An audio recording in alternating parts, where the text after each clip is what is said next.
It was a major victory for agriculture at the state capitol as House legislators passed the Freedom to Farm Act by a vote of 102 to 62. While it was just the first step in a long process, it is an encouraging sign after years of hard work was put into crafting this bill and garnering support. It was huge. This has been our top priority. It generated from our membership, came up through the counties, through convention, had unanimous support, and it's something that we've worked on for the past few years.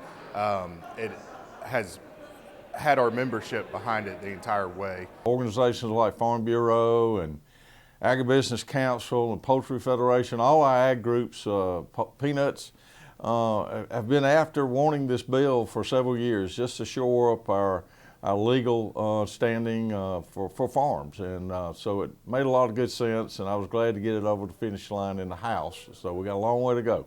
Now the bill heads over to the state Senate, where Representative Dickey is confident it will also have plenty of backers. Well, I had a lot of good support in the House from a lot of friends of agriculture, and it'll be well received over in the Senate when we get there. I know the governor is for this Freedom to Farm bill, and so we'll see how it goes over in the Senate.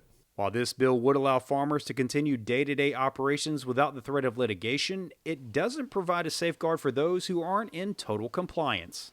If they're not operating according to all laws, permits, local zoning regulations, they don't get this protection.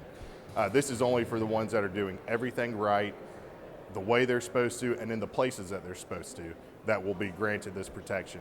While opponents of this bill argue a lack of nuisance suits indicate the current law is working, that's not the complete picture, as many never make it to court due to financial limitations from the farmer.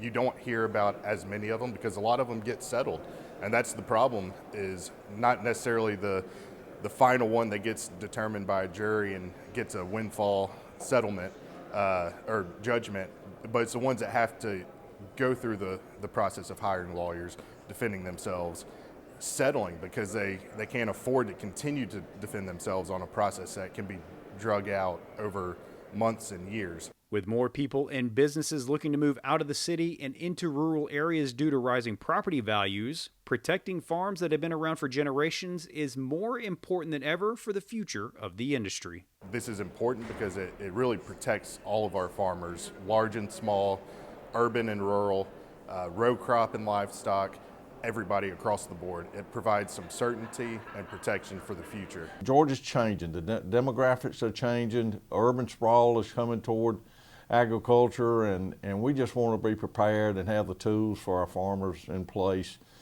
if things do change. Reporting from Fulton County, I'm Damon Jones for the Farm Monitor.